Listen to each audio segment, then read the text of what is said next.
There are students from University of Abuja here. Greatest Nigerian students. Greatest Bo. I want to say, I want to sorrow, I want to yi magana. God bless you. Put your hands together for yourselves.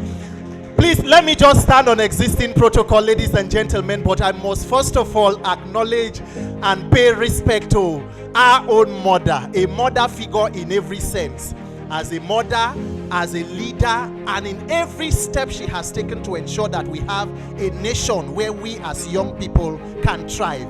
Ladies and gentlemen, please a resounding round of applause to the former Minister of Education in Nigeria, former Vice President of the World Bank, amongst many, many others, Dr. Mrs. Obiageli Ezekwesili. Good to be with you, ma. Our own comrade, Aisha Yesufu. You people know that clap is not for Hajia Aisha Yesufu. If you know what these people are doing for all of us, and every other speaker on the panel, every person here, God bless you. My name is Peter for Nigeria for the sake of time. Okay, so how many of us have problem with waiting they go on for Nigeria? How many of us have issues with Nigeria? Just wave, raise your hand wherever you are. Okay, so every hand. Okay, how many of us they vex for the things where they go on for Nigeria? If you they vex, say vex. If you they happy, say very happy.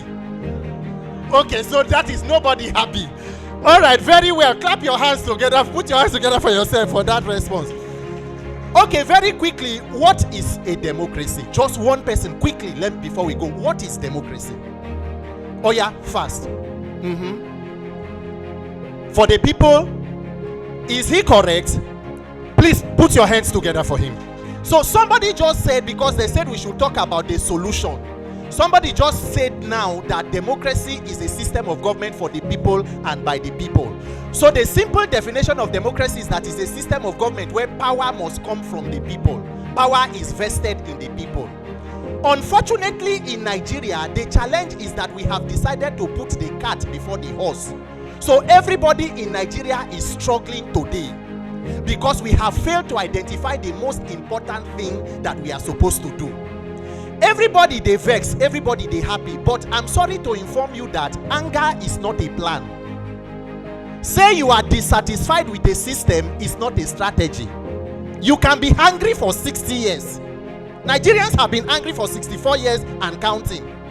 If you have been angry for democracy since 1999, if you don't do anything by 2025, you can still be angry till 2050.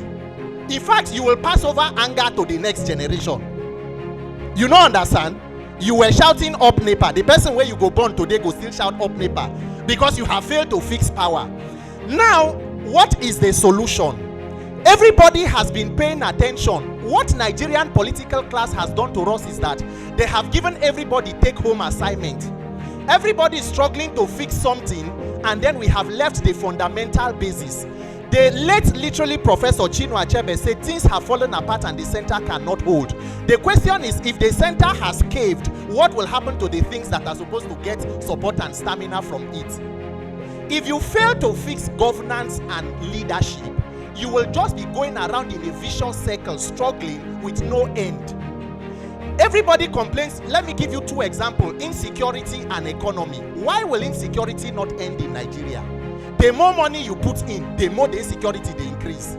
As we are talking today, the Nigerian army is in active duty across the 36 states, including the FCT. There are more than 50,000 internally displaced persons in Nigeria in the FCT alone. But remember the words of a former Minister for Defense, General T.Y. Danjuma. He stood in the open somewhere in Taraba and said, the armed forces, they collude. They collude. Have you heard statements of former military men who fought Boko Haram? Remember in 2019 when police went to go and arrest a certain kidnapper somewhere in Taraba, men of Nigerian armed forces opened fire on that convoy, killing 3 officers and a civilian, and somehow the kidnapper escaped. So how will insecurity end? Who is benefiting from insecurity? What of economy? We saw statistics. Economy will not grow because more than 60% of your budget is outrightly stolen. You are not investing in critical sectors of production. You are not diversifying your economy.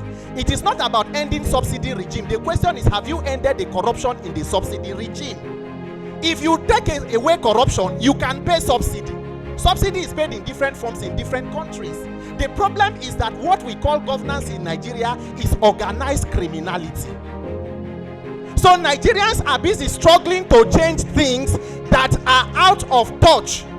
But when you now talk about INEC and electoral reform, people think that it is a mirage. But let me tell you, that is the only solution. Because guess what? You are talking about inflation, insecurity, economy. The persons who put you in that situation are already planning to come back in 2027. So if you fail to hold them accountable in 2027, so you wait for another 4 years till 2031. Maybe the person who will come after them go easy pass for 2031. Nigerians, the solution to the Nigerian problem is getting a system of accountability. The problem of Nigeria is not just that you and I have refused to be participating in democracy. It's because we have failed to hold anybody accountable. You can do anything in Nigeria and go away with it if you have the connection.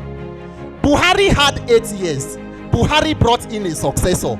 Buhari is a statesman. If you are not careful, if you live long enough, like Babangida, Buhari will write a book about democracy and how he fought for democracy.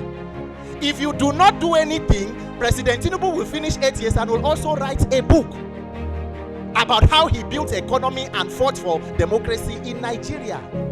That is why today, as it is, every attention on what we are doing and why we came here today, you see me screaming everywhere, is that we must fix the system to which you can first hold people accountable. But unfortunately, they have made Nigerians to believe that free and fair elections are not possible. It is a lie. It is because we have refused to activate our office of the citizen. Every Nigerian is too either unbothered or afraid to hold the bull by the horn. They go tell you, say, this same set of senates, they no go give free and fair election. If they no give you, where will you get it from? Maybe you wait for the next people to come. The issue of electoral reform becomes even more dire for us because as it is today, if you allow the consolidation of the criminality that took place in 2023 as an election in 2027, you can foreclose Nigeria as a democracy. Nobody should tell you that elections are okay in Nigeria. Take Rivers State, for example. 2015 election, Buhari versus Jonathan. Rivers State, Jonathan won with 1.4 million votes. 2019, Atiku versus Buhari. Atiku won with about 473,000 votes. 2023, Atiku, Obi, and all of that. The person who won with less than 200,000 votes. Are the people voting in Rivers shrinking with time or they are increasing? According to INEC, total number of registered voters 2023, 93 million. Collected PVCs, 89 million. Less than 30 million people came out to vote. Why are Nigerians not interested in that process? Nigerians, there is no other solution. If we continue to talk, we will talk, because what they will do for you is that they will throw a lot of frustration on you. There is hunger, there is lack of health care, there is lack of basic amenities. So you are too weak for you to demand. That frustration and disappointment is a benefit to those who are hijacking or monopolizing the democracy. So the more they will not want you to come out and speak up to make a demand, the more you must embolden yourself. Because I will ask you, and I will end with this. What is our other option if we decide to keep quiet? We are not talking, people are dying. You are not, the 150 people who were killed in Plateau just 2 weeks when the president traveled for vacation in France, were there protesting.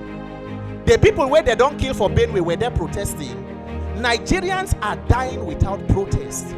So Nigerians must summon the courage. The problem is that when you talk about politics, a lot of people think it is your own, it is their problem. Politics is blood business. The lives of persons who may be alive till 2027 may just depend on what we have today as governance and leadership. Nigerians, what is going on in Abuja in the National Assembly concerns you. It affects your life directly. Politics is about human lives. Don't let them tell you it is a dirty game. If it is a dirty game, it is a dirty game about your own life. We must fix INEC.